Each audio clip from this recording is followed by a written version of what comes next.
The mission field has come to the cities of America. And unless we do something about the city, we are neglecting a vast mission field.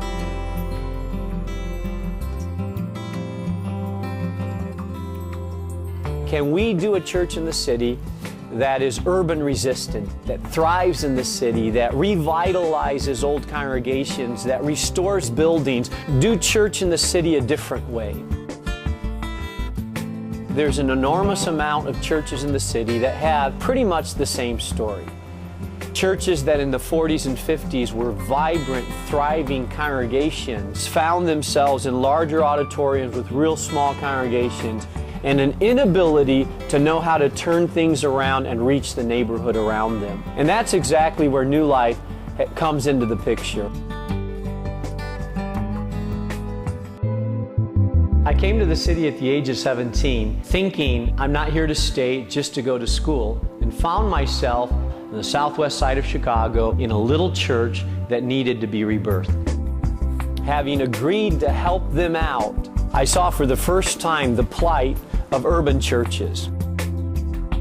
And that little church that some people had already given up on, a team of people started coming together, and God has grown what is now New Life Community Church, and we saw what we would come later on to view as our first restart.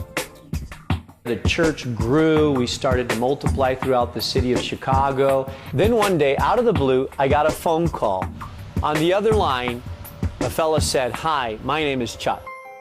I came here in 1946 as a teenager. I was married here and my children were born here. The church became my life, the life of our family. He told me about how great that church had been at one time and how many people were in the Sunday school classes and how many people they were reaching for Christ and how many missionaries they had sent out. And then he lowered his voice and he looked down and he said, "But Mark, we've hit on hard times." We had the funds, but we were not able to discern the times. They had wrestled to try to reach the community, but were really struggling and just felt like we don't know how to do this. We want to, we desire to, but we can't. We prayed as a board and felt led to call and talk to a man by the name of Mark Jobe. Not knowing much about him, knowing he was young and we were old, the board, after interviews and meeting with him, felt led to talk to the congregation about merging. And I was about as nervous as Chuck was. We were fearful, not knowing what would a merge bring, that they would sell our building, take the money and go elsewhere, or whether we lose our name, identity, our history. We don't erase the history of a church that we work with. I consider the history of Galilee my history. We wanted to see what God had begun 105 years ago to be continued, and we had a unanimous vote.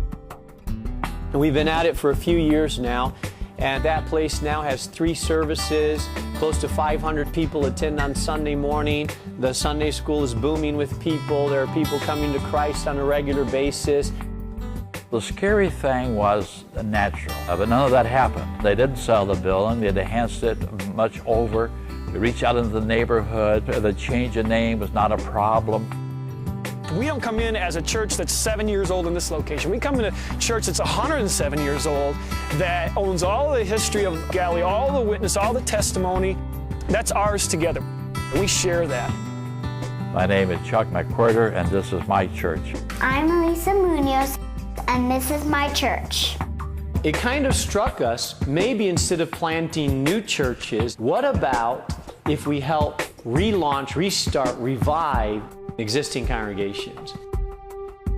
The more we started dialoguing and working through this, the more we realized this could be a win-win situation. Been attending this church for 57 years. I attended here as a little girl with my mom. My family's had a business in Melrose Park about 40 years. I was saved a year after the church was built. All my life has been spent in this church. 2.5 years ago is when I first started here in New Life. I think the first part of the vision of a restart is coming in understanding that this is not really a new work. This is building upon something that has been in the community for years, typically a church that's been built on the prayers and faith of seniors that have been there for many, many, many years. I can remember as a little girl, my mother saving and skimping so she can give toward the building program in this church. Our first agenda was to build relationship with people. We wanted to get to know some of the older folks that have been here and built the church with their bare hands, many of them. I have poured all the concrete foundation and the floors in the basements. We wanted to honor their history and not shut down the church, but let them know that we're building on something that's strong and that we honor what they've done in the past. You get set in your ways to a certain extent. You attend the same church for 50 years. As we progressed, the adjustments had to come. There was changes that needed to be made. There was a lot of demand upon people because we had a lot of new people coming to know the Lord. I was a retired fire department chaplain, which I currently am. And I felt a need to step up my service to New Life Church and to our community. Most of the people who were here at the church prior to New Life coming in have stayed and have been able to navigate through the changes. And they find themselves now, if you were to ask them, that they are busy and more involved in ministry than they ever have been. They unanimously decided that they would like to ordain me. When we became New Life, it just seemed like there was just a spark in the air. We livened up our service with our worship music. We were careful to make sure that we still blended in some of the traditional songs. We started reaching the neighborhood with a service that the community was in tune to. We were able to have a tasteful fit. Today we have 3 services of 300 people instead of 1 service of 70 people. It was very good because we got a young group started, and then they're the future church. Sometimes my wife will elbow me and say, "Wow, we're loud." And I say to my wife, "Look around here, we're packed." Before, we were thinking about our numbers dwindling, and now we're thinking about we need a new building. My name is Joe Kovarik. This is my church. I'm John DeLong, and this is my church. I am Tom Biskin. My name is David Yee. Paula Kovarik. I'm Laura DeLong, and this is my church. My name is Agnes Wilson. This is my church. My name is Marty Ozinga, and this is my church. God has been at work in that neighborhood long before we came on the scene. God has been working sometimes 100 years before we ever got there. And it's our heart to say, can we cooperate with what God is already doing?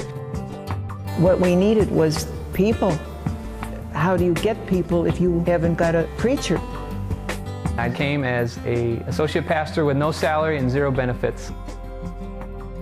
We can close the church, sell all our assets, and give to missions. The only problem with that idea is what you're really doing is you're abandoning the mission field that God has given you right in your own community. Our goal is to come in, see their history, see the history of the church that's been there, the light that's been shining in that location, and keep that going.